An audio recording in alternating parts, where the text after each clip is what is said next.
Let me announce again that according to UET rules, according to Pakistan Engineering Council rules, according to HSC rules, any professional college student attendance is less than 75%. He will not be allowed to sit in the class because this is professional education, like engineering and medical, and it deals with the people, interest of the people. So they should not be allowed. They should not be granted degrees without proper attendance. How government of Pakistan can give degrees to lazy students who don't attend the class and they get certificate from the government that they are certified engineers. They will build, you see, they will build bridges, they will fly aircraft, they will maintain aircraft engines, and they will do everything required. They will build, you see, buildings. So how it comes that without attending a class, they should be given certificate, they can kill the people. They will run nuclear power plants.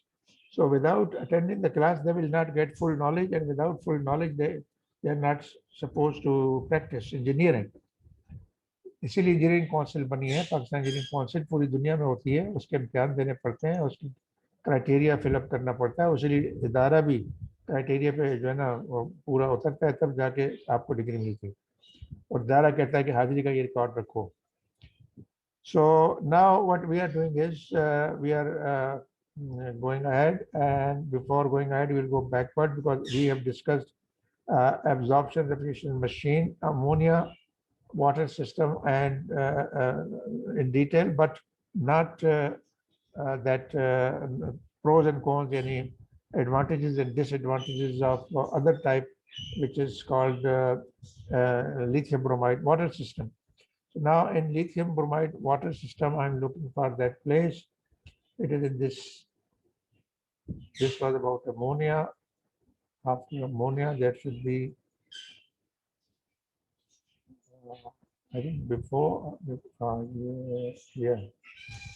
We were discussing this one here, lithium bromide water system. I think we've discussed it, but this is the cycle, and we have discussed up to the extent that in generator there is no eliminator and there is no analyzer.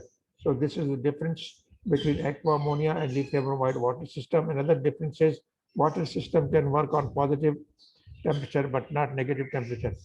So for if you want to design refrigeration plant, exhaustion refrigeration plant for minus temperature below 0 degrees centigrade, then you have to choose for aqua ammonia system. So now here is commercial. You see, वो तो एक simplified diagrams थी दोनों, aqua ammonia की और absorption cycle की, लेकिन ये है वो actual, ये भी मतलब ग्राफिकली तो अलग अलग डिजाइन, मतलब सिंगल लाइन डायग्राम है, लेकिन this is close to actual. Actually there are two drums.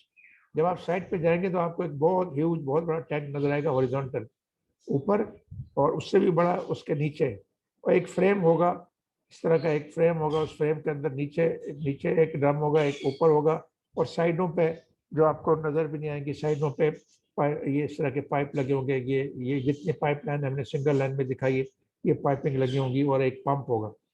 तो यहाँ दो पंप हैं, यानी कि एक तो जो है लिक्विड यानी कि सोल्यूशन को, एब्जॉर्बर के सोल्यूशन को, इसको स्ट्रॉन्ग सोल्यूशन कहते हैं, पंप करता है through heat exchanger to the generator. और दूसरा है पंप जो एब्जॉर्बर के अंदर ही सोल्यूशन को बार बार स्प्रे करता है, ताकि इवेपोरेटर से जो इवेपोरेटर से जो स्टीम बन रही है वो जो है ना अच्छी तरह एब्जॉर्ब कर ले अपने अंदर साल्ट को, तो वो रिच बन जाए. तो आप देख रहे हैं कि ये जो एब्जॉर्बर का ड्रम है, एक्चुअली इसमें दो चीजें हैं. इसमें एब्जॉर्बर इवेपोरेटर अंदर रख दिए गए. ये एब्जॉर्बर बहुत बड़ा ड्रम है सिलिंड्रिकल, और उसके अंदर एक ट्रे है, ये ऊपर एक टॉप पे एक ट्रे है, और इस ट्रे को ये एक्चुअली इवेपोरेटर है. यानी इसमें सिर्फ चिल्ड वाटर पाइप आएगा, रिटर्न पाइप, रिटर्न चिल्ड, यहाँ लिखा हुआ है राइट साइड पे जहाँ मेरा कर्सर हैंड कर्सर है, return CHW, return CHW. CHW is used in refrigeration system as chilled water. CHW is shortcut for chilled water. CHW very standard तो ये पानी ठंडा पानी जो एयर कंडीशनिंग सिस्टम में सर्कुलेट कर रहा है उसको चिल्ड वाटर कहते हैं। तो चिल्ड वाटर वहां से हीट लेकर आएगा एयर कंडीशनर की, और फिर यहाँ रिजेक्ट करेगा। और उस रिजेक्शन हीट का मतलब है कि वो इसको हीट प्रोवाइड करेगा जो जनरेटर से जो वीक सोल्यूशन आ रहा है उसको हीट प्रोवाइड करेगा। तो उससे क्या होगा, सॉरी ये कंडेंसर से कंडेंसर से जो प्योर वाटर आ रहा है उसको हीट प्रोवाइड करेगा ताकि उस प्योर वाटर की स्टीम बने। और ये स्टीम में ये जो वीक सोल्यूशन है जो कि जनरेटर हीट से आ रहा है, वो उसको बार बार स्प्रे करते हैं ताकि वो स्टीम जो है ना वीक सोल्यूशन से कांटेक्ट में आके उसमें एब्जॉर्ब हो जाए।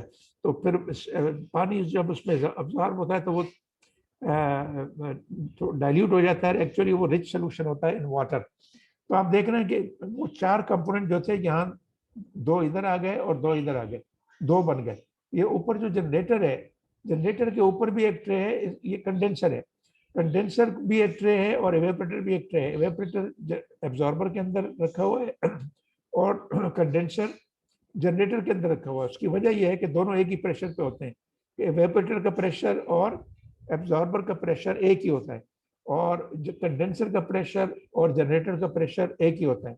ये ऊपर वाला जो ड्रम है ये हाई प्रेशर कहलाएगा, नीचे वाला जो ड्रम है लो प्रेशर कहलाएगा। तो एब्जॉर्प्शन सिस्टम में भी दो प्रेशर होते हैं, लो प्रेशर, हाई प्रेशर।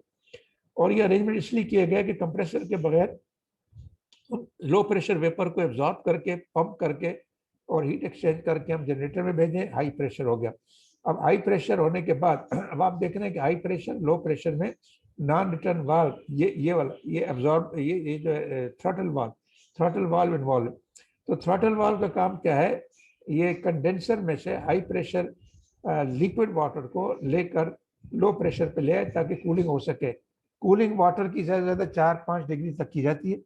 उससे नीचे अगर, ये वैक्यूम पे डिपेंड करता है कितना वैक्यूम क्रिएट करते हैं, तो वैक्यूम इतना क्रिएट करेंगे जीरो तक ना जाए, जीरो तक जाते हुए पानी फ्रीज हो जाएगा। तो जीरो से हमेशा थोड़ा सा ऊपर यानी 4-5 डिग्री सेंटीग्रेड प्लस पे रखते हैं ताकि ये सही काम करे। तो ये ग्रीन कलर की, ये जो ग्रीन कलर का जो फ्लो लाइन है वो कंडेंसर से इवेपोरेटर तक है, बीच में थ्रॉटलिंग वाल्व है। तो हाई प्रेशर से लो प्रेशर सैचुरेटेड लिक्विड आता है और यहाँ सैचुरेटेड वेपर बन जाता है। अब एवेपोरेटर में हमेशा हीट एब्जॉर्ब होती है और वो ये चिल्ड वाटर अपनी हीट लाता है और यहाँ लिक्विड वाटर को देता है और वो लिक्विड वाटर वैक्यूम पे इवेपोरेट हो रहा है। इसी तरह यहाँ भी वैक्यूम है लेकिन हायर देन लोअर ड्रम है। तो इवेपोरेटर एब्जॉर्बर से हायर होगा ये प्रेशर कंडेंसर और जनरेटर का। यहाँ जो ब्राउन कलर की जो लाइन है पाइप की, ये है यानी कि सोल्यूशन की, यानी कि अगर ये लिथियम ब्रोमाइड वाटर सिस्टम है तो लिथियम ब्रोमाइड वाटर का सोल्यूशन होगा, और अगर ये अमोनिया वाटर सिस्टम है तो एक्वा अमोनिया का सोल्यूशन होगा।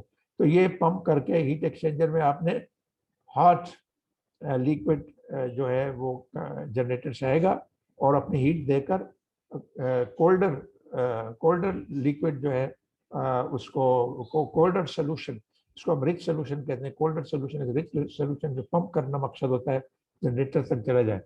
और जनरेटर से जो सोल्यूशन आता है, यहाँ एक और थ्रॉटल वाल्व है ताकि उसका प्रेशर डिफरेंस जो है वो खत्म हो जाए, प्रेशर डिफरेंस क्रिएट किया जाए। जनरेटर का प्रेशर हायर है और ये जो एब्जॉर्बर का कम है। तो ब्राउन कलर जनरेटर और एब्जॉर्बर के लिंक को, पाइपलाइन के लिंक को शो करता है।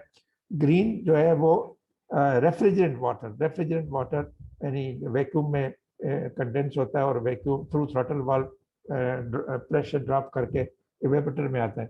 यहाँ एक ब्लू लाइन भी है, ब्लू लाइन जो है ये कूलिंग वाटर को शो करती है। ये आउटसाइड वाटर है और ये नॉर्मल टेम्परेचर और प्रेशर पे जो भी इन्वायरमेंट में, और ये इसका अलग पंप है, अलग सर्किट है ब्लू लाइन। ये ब्लू लाइन को हमने ये अलग से शो किया। तो इसमें प्लम्बिंग की 3 लाइनें आती हैं, एक्चुअली 3 भी नहीं, 4-5 आती हैं। तो प्लम्बिंग की जो पहली लाइन है वो ब्राउन कलर की, ये वाली, वो तो सोल्यूशन की है। दूसरी लाइन ग्रीन है जो रेफ्रिजरेंट की है और वो वाटर है यहाँ, और अगर ये अमोनिया सिस्टम है तो ये अमोनिया है। और ये जो ब्लू लाइन है ये आपको पता है कि ये जो कंडेंसर है और एब्जॉर्बर है इसमें हीट रिजेक्ट करनी पड़ती है। एब्जॉर्बर में क्या है कि हीट भाई, क्योंकि जब साल्ट या कोई भी एक होता है सॉल्वेंट और एक होता है सलूट, सॉल्वेंट और सलूट, और यहाँ हमारे यहाँ सॉल्वेंट को एब्जॉर्बर और रेफ्रिजरेंट कहेंगे। तो एब्जॉर्बेंट जो है वो सॉल्वेंट है, और सॉरी वो अमोनिया जो है वो डिजोल्व हो जाता है वाटर में, तो वाटर जो है सॉल्वेंट है और अमोनिया सलूट है। और नमक जो है ना पानी में डिजोल्व होता है, तो यहाँ नमक जो है वो जो है एब्जॉर्बेंट है, और वो जो पानी है प्योर वाटर जिसको हम रेफ्रिजरेशन के रेफ्रिजरेंट के तौर पर यूज़ करना चाहते हैं, वो जो है रेफ्रिजरेंट है, और वो अपने अंदर साल्ट को डिजोल्व करके लिक्विड सोल्यूशन बनाता है। तो ये 3 पाइपलाइनें ये हो गई, एक कूलिंग, एक रेफ्रिजरेंट वाटर, और रेफ्रिजरेंट वाटर मैं नहीं कहूँगा क्योंकि अमोनिया दोनों के लिए, ये डायग्राम दोनों के लिए। तो अगर अमोनिया सिस्टम है तो अमोनिया है, वाटर सिस्टम है तो वाटर है, रेफ्रिजरेंट। और ये जो है सोल्यूशन अगर जनरेटर को जा रहा है, एब्जॉर्बर से जनरेटर को लाइन जा रही है तो वो रिच सोल्यूशन है, और अगर जनरेटर से एब्जॉर्बर को वापस आ रही है तो वो वीक सोल्यूशन है। अब ये आप देख रहे हैं जनरेटर के अंदर ये पाइपिंग दिखाई गई, ये एक्चुअली सिंबॉलिक पाइपिंग है। ये जरूरी नहीं, ये इसलिए हम दिखाते हैं कि हम यहाँ हीट यूज कर सकें, हीट ऐड कर सकें। हीट ऐड करने का सिंपल तरीका तो है कि आप एरो के जरिए दिखा देंगे हीट इज एडेड, लेकिन हीट को कोई फ्लूइड लाता है ना, या तो वो हॉट गैस है, या तो एग्जॉस्ट गैस है, या हॉट वाटर है, या स्टीम है। तो इसलिए हमने एक पाइपिंग दिखाई गई है कि पाइप इन हो रहा है और एक पाइप आउट हो रहा है। इसका मतलब हॉट वाटर, स्टीम या हॉट गैस इसमें इंटर हो रही है, ये वेस्ट हीट है जो हम यहाँ कंज्यूम कर रहे हैं और जनरेटर को चला रहे हैं। एक ही जो पाइप है चिल्ड वाटर की, ये कूलिंग सर्किट है। तो आप देख रहे हैं कि यहाँ 5 सर्किट हैं फ्लूइड के। तो और एक और क्लोज सर्किट जो है ना वो ये है, तो इस लिहाज से 6 सर्किट बनते हैं। तो ये जहाँ मैं कर्सर घुमा रहा हूँ, ये क्या है, ये रिसर्कुलेशन ऑफ वीक सोल्यूशन है विद इन दी एब्जॉर्बर। वो एब्जॉर्बर इसे ड्रम से लेकर दोबारा ड्रम में वापस देता है, और थ्रू फाउंटेन, थ्रू नोजल्स उसको स्प्रे करता है। तो ये आप देख रहे हैं कि 6 सर्किट हैं with in one system of absorption refrigeration system. यही कमर्शियली जो है ना डिजाइन होता है। और जो ऊपर हमने दिखाया है वो डिब्बों यानी 4 रेक्टेंगल्स, वो एक्चुअली कंसेप्चुअल है। ये जो रेक्टेंगल वाला सिस्टम है ये कंसेप्चुअल है, ये वाला ये कंसेप्चुअल है। ये एक्चुअली 4 ये अलग अलग इवेपोरेटर और एब्जॉर्बर, ये अलग अलग नहीं है, इवेपोरेटर एब्जॉर्बर के अंदर रखा हुआ है। और ये कंडेंसर और ये जनरेटर अलग अलग नहीं है, ये कंडेंसर इस जनरेटर के अंदर रखा हुआ है। तो इसलिए आपने अभी जो आपको मैंने डायग्राम दिखाई, 2 ड्रम है, ये एक ऊपर एक नीचे। तो ऊपर वाले ड्रम में एब्जॉर्बर और जनरेटर है, वो कंडेंसर और जनरेटर है। और कंडेंसर जो है वो ट्रे की शक्ल में, नीचे वाले ड्रम में एब्जॉर्बर है और इवेपोरेटर है, वो इवेपोरेटर ट्रे की शक्ल में। तो this is how this absorption diffusion system works actually and theoretically. लेकिन theoretically हम थर्मोडायनामिक एनालिसिस यहाँ करेंगे कि सवाल ये कि ये काम कैसे करता है। हमने जो रेफ्रिजरेशन सिस्टम पढ़ा है उसमें तो लो हीट, एक लो टेम्परेचर हीट सोर्स होता है और हाई टेम्परेचर हीट सिंक होता है। वो ये रहा, ये सिंबॉलिक है। ये पूरा डिब्बा एक, यानी आप भूल जाएं कि ये क्या है, वो जो इवेपोरेटर, कंडेंसर और पंप, वो जो है कंप्रेसर, और उन सबको भूल जाएं। होता ये है कि ये हमने आपको थर्मोडायनामिक्स 1 में भी पढ़ाया था, सेकंड लॉ ऑफ थर्मोडायनामिक्स पढ़ाते वक्त, कि low temperature heat, low second law of thermodynamics क्या है वो हम इसके जरिए से समझाते हैं आपको, इसके जरिए कि no heat can not be transferred from low temperature source to high temperature sinks without external work done on the system. So external work done on the system is done in refrigeration cycle by a cyclic device. और ये cyclic device अगर vapour compression system है तो वो ये है कि वेपरेटर, compressor, condenser और वो क्या है थ्रॉटल वाल्व। तो ये एक साइकिल बनाता है, तो इसलिए इसको एक सर्किल की शक्ल, ये देखो ये एक सर्किल की शक्ल में दिखाया गया। ये साइक्लिक डिवाइस, ये पूरा रेफ्रिजरेशन सिस्टम था। अब कंसेप्चुअली लो टेम्परेचर सोर्स यानी कि जिस चीज को ठंडा करना है वो फ्रिज का इनसाइड है या एयर कंडीशन रूम का इनसाइड है, एयर है, और वो आपको क्यू इवेपोरेटर दे रही है यानी क्यू इन दे रही है, और और ये क्यू हाई टेम्परेचर सोर्स जो है ना एनवायरमेंटल एयर है या एनवायरमेंटल वाटर है उसमें खारिज कर रही है। तो ये कंसेप्ट है रेफ्रिजरेशन मशीन का थर्मोडायनामिक्स में। अब इसमें work done, external work done, ये राइट साइड पे देख, लेफ्ट साइड पे देख रहे हैं डब्ल्यू, ये एक्सटर्नल वर्क डन, इसको लेफ्ट साइड, इसको आप भूल जाएं, इसको इस ये जो एरो है इसके दाएं तरफ खाली ये वाला पोर्शन देखें। तो लेफ्ट से आप देख रहे हैं कि डब्ल्यू एन हो रहा है इस साइक्लिक डिवाइस में। ये वो मैकेनिकल वर्क था जो वेपर कंप्रेशन सिस्टम में हम दे देते हैं। यहाँ ये नहीं है, यहाँ मैकेनिकल वर्क नहीं है, लेकिन डब्ल्यू बहरहाल शो करेंगे तो थर्मोडायनेमिक्स का सेकंड लॉ जो है ना वो ओबे होगा, वरना नहीं होगा। अब आपने डब्ल्यू दे दिया, ये डब्ल्यू जो है ना हीट की शक्ल में देते, डब्ल्यू एनर्जी है और हीट की शक्ल में हम देते हैं। और वो ये पावर साइकिल, तो ये जो वेपर एब्जॉर्प्शन रेफ्रिजरेशन सिस्टम है, actually it is a combination of one power cycle and one refrigeration cycle. ये लेफ्ट साइड पे पावर साइकिल किस तरह बनता है कि एक एब्जॉर्बर का टेम्परेचर है और एक कंडेंसर का टेम्परेचर है। तो टी एस कंडेंसर यानी स्टीम बनती है वहां कंडेंसर में, टी स्टीम का टेम्परेचर है और एब्जॉर्प्शन में उसको हीट को खारिज किया जाता है। टी एस में हीट सप्लाई की जाती है, तो वो एक डिवाइस है, हीट एक्सचेंजर है जिसको हमने जनरेटर का नाम दिया है। और वहीं एवापोरेटर रखा हुआ है, वहाँ स्टीम बॉयल होती है, स्टीम बॉयल हो रही है और उसको हीट सप्लाई हो रही है क्यू जी। ऊपर जो हमने वो सर्किट दिखाया था कि हॉट वाटर स्टीम वगैरह आ रही, तो वो यहाँ से खारिज हीट इन हो रही है। तो ये जो है हाई टेम्परेचर सोर्स है और टी ए जो है लो टेम्परेचर सिंक है। तो ये हो गया उलट रेफ्रिजरेशन का। ये रेफ्रिजरेशन है कि लो टेम्परेचर सोर्स था, हाई टेम्परेचर सिंक था। यहाँ हाई टेम्परेचर सोर्स है, लो टेम्परेचर सिंक है। तो सेकंड लॉ यहाँ ओबे हो रहा है कि, और ये जो साइक्लिक डिवाइस है एक्चुअली ये वही है जो हमने रेनकाइंड साइकिल में पढ़ा था, जो कार्नो साइकिल में, कार्नो पावर साइकिल में पढ़ा था कि without completing the cycle work will not be done. तो साइकिल कंप्लीट होता है नहीं, ये जो हमने प्लम्बिंग की वो साइकिल दिखाया कि फ्लूइड कहाँ से कहाँ जा रहा है फिर वापस आ रहा है, तो एक साइकिल कंप्लीट होता है। तो ये जो है पावर साइकिल है, इसमें से जो एनर्जी मिलती है वो डब्ल्यू आउट मिलती है। ये जो डब्ल्यू आउट है वो हम डब्ल्यू इन रेफ्रिजरेटर को देते हैं। तो आपने देखा कि ये combination of power cycle, two close cycle बनता है, एक पावर साइकिल एक रेफ्रिजरेशन साइकिल, जिससे वेपर एब्जॉर्प्शन सिस्टम बनता है। और ये वाकई बहुत कॉम्प्लिकेटेड है, लेकिन इस डायग्राम का कमाल है कि उसने इतनी कॉम्प्लिकेटेड कॉन्सेप्ट को बहुत ही सादे तरीके से और बहुत ही सिंपल तरीके से आपको समझा दिया। होप कि आप सेकंड लॉ नहीं भूलेंगे। और ये जो डिस्क्रिप्शन है सेकंड लॉ की in terms of absorption cycle में, वो कैसे जो ना सेटिस्फाई करता है सेकंड लॉ, तो ये इस डायग्राम के जरिए बयान की जा सकती है, इसका कोई और तरीका नहीं। और थर्मोडायनेमिक्स जो है ना सेकंड लॉ भी इसी तरीके से डिफाइन की जाती है कि दो तरीकों से, एक रेफ्रिजरेशन साइकिल की मदद से और एक पावर साइकिल की मदद से।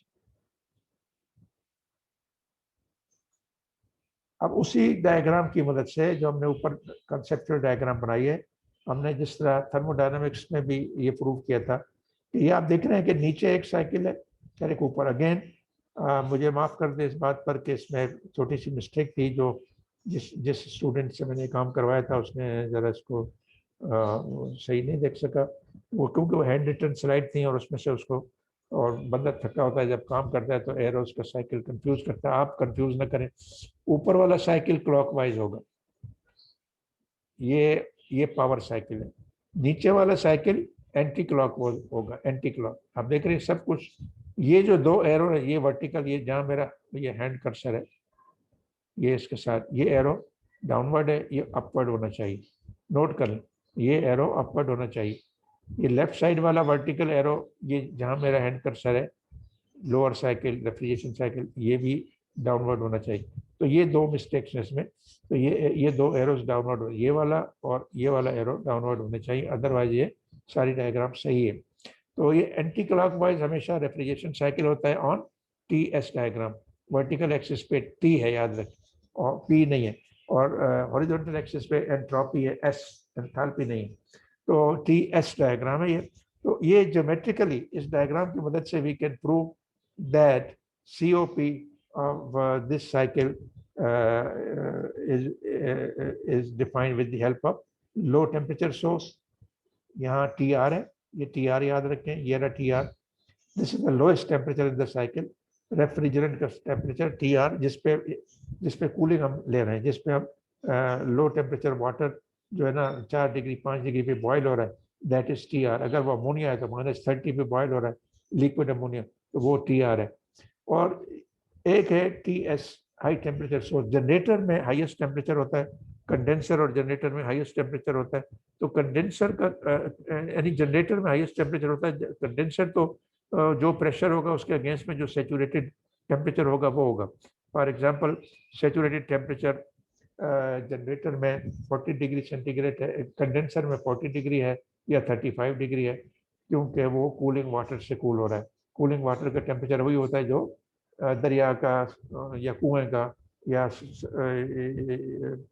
किसी झील के पानी का होना चाहिए. या एयर कूल्ड है तो जो भी वहाँ एयर का टेम्परेचर है उस सीजन में 30 35 40 वो होगा. तो TS is the high temperature sink.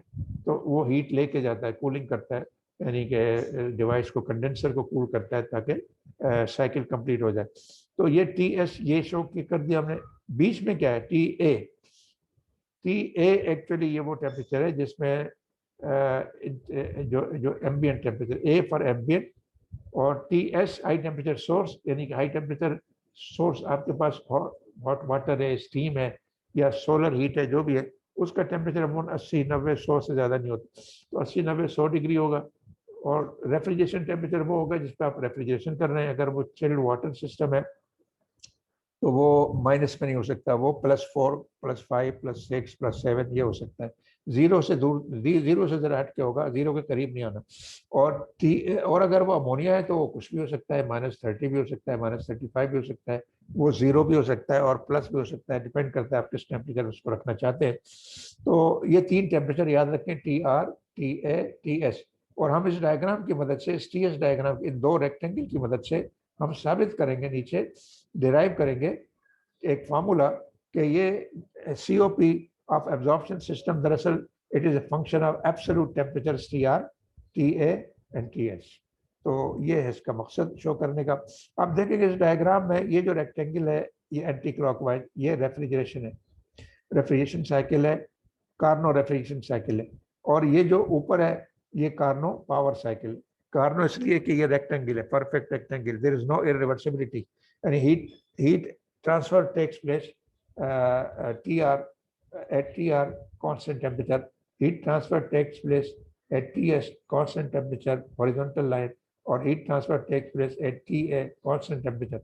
बाकी जो vertical lines है रेफ्रिजरेशन साइकिल में, compression process from low temperature to high temperature isentropically shown, और expansion process from environmental temperature to the TR, ये भी वर्टिकल लाइन है और ये आइसेंट्रोपिक एक्सपेंशन है. इसी तरह पावर साइकिल में भी एक एक्सपेंशन प्रोसेस होता है और एक कंप्रेशन प्रोसेस होता है. तो वो भी वर्टिकल लाइंस है. तो ये ऊपर, तो ये भी आइसेंट्रोपिक प्रोसेसेस हैं. तो आइसोथर्मल हर साइकिल में 2 आइसोथर्मल प्रोसेस होते हैं और 2 जो है ना आइसेंट्रोपिक प्रोसेसेस. इसी से कार्नो पावर साइकिल और कार्नो रेफ्रिजरेशन साइकिल बन. तो हम जो कह रहे थे कि हमें ये डेरिवेशन करनी है, तो अभी 1-2-3 मिनट बाकी हैं, तो हम इसको कोशिश करेंगे ख़त्म करने की. ये जो डेरिवेशन नीचे दी हुई है, लेकिन यहाँ ये उसका रिजल्ट दिया हुआ है, ये अभी हमें डिराइव करना है. तो डेफिनेशन बेसिकली ये है, QE divide by QG. COP की डेफिनेशन हमने पहले भी बताई थी वेपर कंप्रेशन साइकिल में कि cooling divide by work input. तो कूलिंग इज QE, यानी इवेपोरेटर में कूलिंग होती है. Heat supplied to the evaporator QE divided by heat supplied to the generator QG. तो आप देख रहे हैं यहाँ हीट डिवाइड बाय हीट है, जबकि वेपर कंप्रेशन साइकिल में हीट डिवाइड बाय वर्क था. लेकिन SI सिस्टम में हमारे लिए बहुत आसान है लकीली कि वर्क का यूनिट भी जूल्स या किलो जूल्स है, और यानी मैकेनिकल वर्क का, और हीट का यूनिट भी जूल या किलो जूल है. तो ये डायमेंशनलेस बन जाता है QE/QG. तो यहाँ हीट टू हीट है, इसमें तो मसला ही नहीं है. तो ऊपर भी हीट है, नीचे भी क्यू ई भी हीट है, क्यू जी भी हीट है। लेकिन वेपर कंप्रेशन में Q E divide by W C था, यानी Q evaporator divide by work in compressor, work in compressor mechanical था, तो ये फर्क था। तो यहाँ आप देखेंगे टोटली हीट ऑपरेटेड साइकिल है, इसमें किसी मैकेनिकल वर्क का इन्वॉल्वमेंट नहीं है। हाँ, जेनेरिक फार्मूला ये है कि heat added divided by work done, वो ये है, वो नीचे वर्ड्स में लिखा हुआ है कि रेफ्रिजरेशन रेट, ये आप ये देखिए मेरा कर्सर, तो सीओपी एब्जॉर्बर, एबीएस का मतलब एब्सोल्यूट नहीं है, एबीएस का मतलब absorber cycle, absorption cycle, COP absorption cycle is refrigeration rate divide by heat and work added to the system, theoretically ये है। तो उसका Q E upon Q G plus sigma W P लिखा हुआ है, ये एक्चुअली पंप वर्क है W P.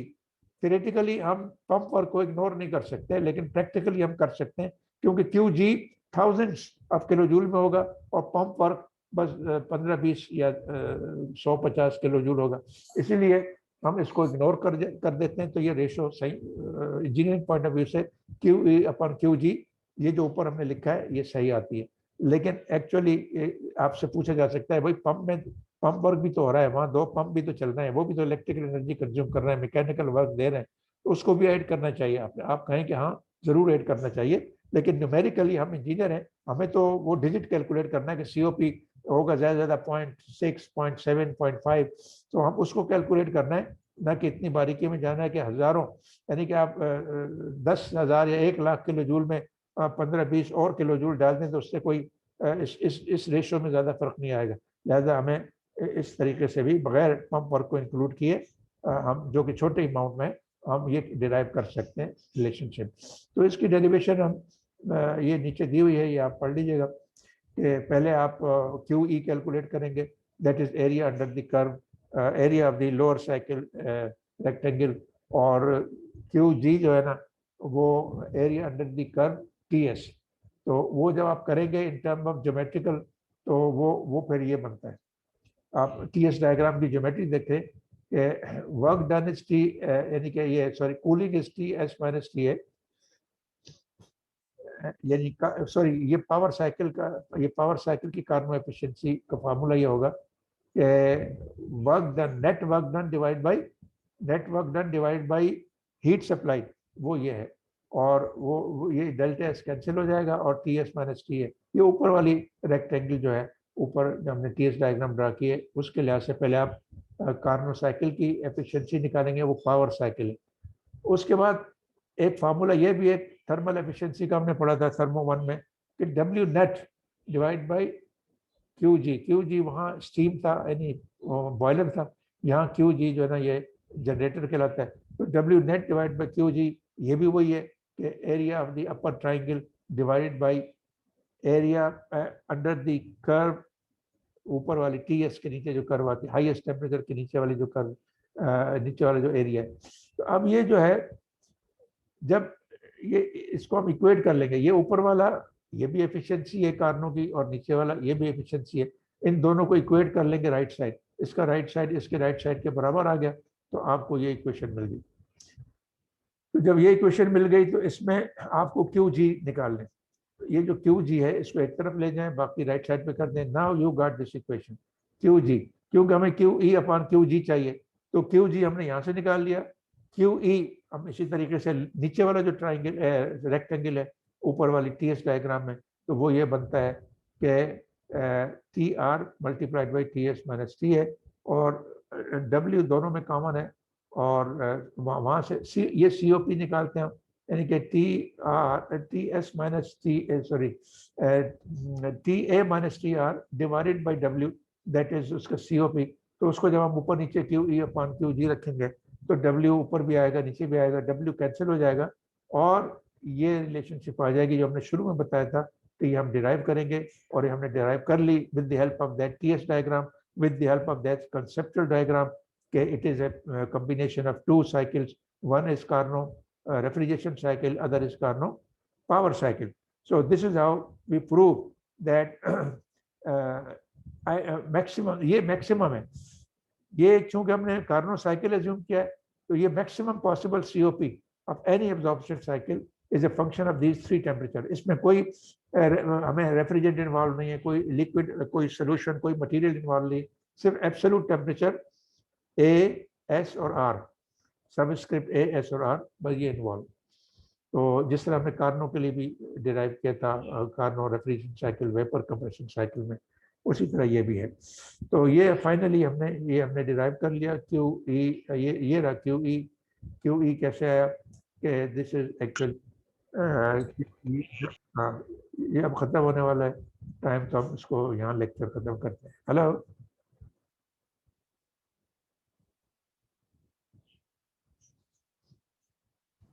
Yes sir. अब हम खत्म करते हैं, टाइम खत्म हो रहा है, अचानक डिस्कनेक्ट हो जाए। ठीक है सर।